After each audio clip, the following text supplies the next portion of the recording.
Congratulations to Anthony Castrovince, among others, because, boy, your worlds have just intersected beautifully, have they not?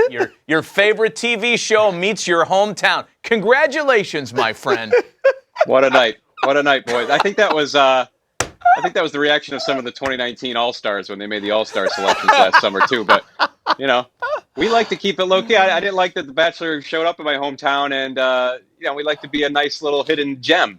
And now the whole world knows what a lovely place Cleveland is and how you can walk down the streets and just randomly run into a polka dance that breaks out in the middle of town or soapbox derby. They really staged things pretty well last night. Yeah, you have to sit in on the taping. You have to go and be there. I didn't know about this. I wish I had known, they were filming. We had some drama last night, too, because the Bachelor takes his date to Cedar Point, which is an amusement park near here. And then they have a private country music concert, and it turns out the singer is her ex-boyfriend. What? So that got a little awkward. Whoa, spoiler alert. So are they done filming? Are they done filming in Cleveland? Has it happened? It's wrapped?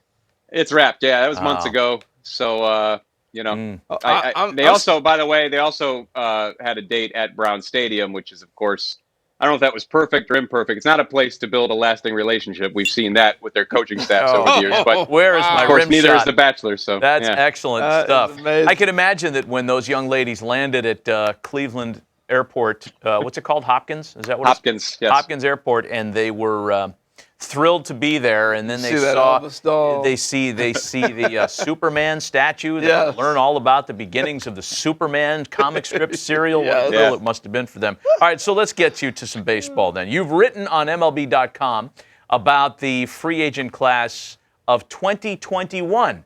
We know Mookie Betts is headlining the group, right? And we talk about him daily on this program. So let's go to the next level. Who else is in this class, and why is it as interesting as you make it out to be?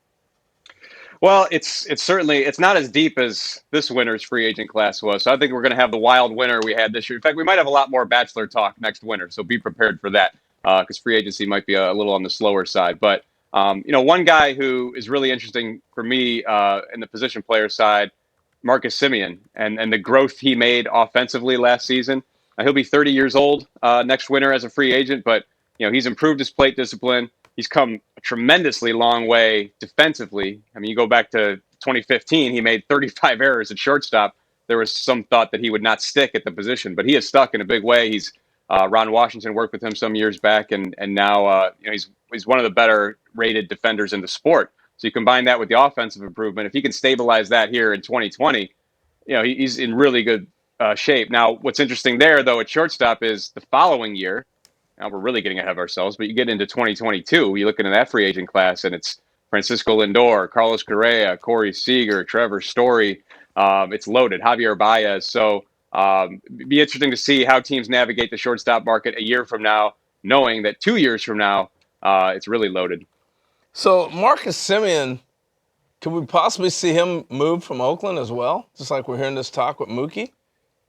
Well, much like Superman moved from Cleveland, a lot of free agents leave Cleveland, a lot of free agents leave Oakland. I'm sure they'd like to work out extension. He changed agents recently in the second half of 2019 with the extension possibility on the table. Yeah. So he wants to remains to be seen. That never bodes well for the incumbent team when the player approaching a walk year changes agents. That's a little scary. But hometown guy. Yeah, he wants to stay. Cal Berkeley, Bay Area kid. Hopefully that can work out to something satisfactory for both sides. Let's talk about another guy in that class.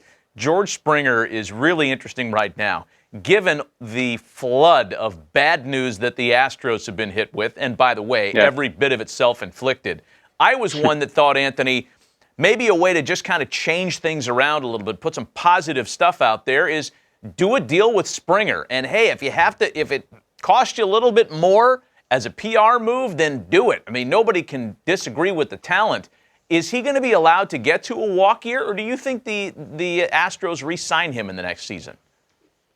Well, Jim Crane is heading things up now from a baseball perspective for the moment, at least. And they were able to work out an agreement to avoid arbitration at $21 million. Remains to be seen if they would do an extension. But, he'll be 31 as a free agent, and we've seen that impact guys in the market.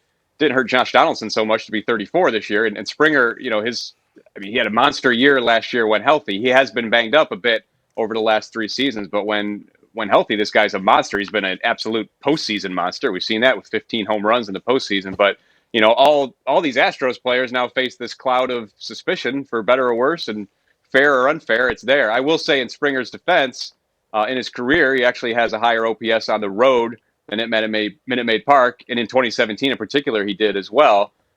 So maybe that takes some of the sting off things. But these guys are going to be watched closely this year, especially in the first couple months of the season. The stats that stabilize, that tend to stabilize in a season, everybody's going to be looking to see if they're at the same level offensively they have been in years past. But Springer, as of today, he still looks to be in a good spot. But again, 31 years old. What's the future forecast defensively on the base pass? He's not as aggressive on the base pass as he once was. So yeah, I think he'll be a fascinating free agent because of this, extra attention the Astros have brought upon themselves. Yeah, no, it's interesting. Springer bet on himself too. Remember when that contract was offered to him? The $24 million or whatever that was for 7 years. So he bet on himself. Another guy who bets on himself every season is Trevor Bauer. What's his status, and do we ever see him locking up a long-term deal? Well, he might be the most interesting pending free agent of all. Now, he's not far removed from almost Cy Young caliber season in 2018, 2.21 ERA that year. Last year, he dealt with some physical stuff with the Indians. He was, of course, traded midseason to the Reds. He had an ERA north of 6 with the Reds, so it was just not a good year for Trevor Bauer. Now he's entering his walk year, obviously trying to reclaim those 2018 levels. This is a guy who kind of goes next level in terms of shaping his repertoire, and he shaped a slider a couple of years ago that was a very good pitch for him. So I'll be very, very curious to see how he performs, in that bandbox ballpark in a full season in Cincinnati, amidst the heightened expectations there in general. And as you talked about there, Harold, this is a guy who wants to do 1-year contracts for the length of the remainder of his career. He wants to get the highest average annual value he can on a yearly basis. Nobody's ever gone that method before, especially at this age. So it would be a fascinating experiment. He wants to, kind of bring his mindset, his expertise, what have you, and help out a lot of organizations and helping them become more analytically oriented. And but it's got to start with performing in Cincinnati in 2020. He's a different cat, man. You kind of have to tip your cap in some respect, whether you like it or not. He definitely does things his own way. Anthony Castrovince with the class of 2021. Little sneak peek on the Tuesday Stove. Thanks, Ben. We'll talk to you next week.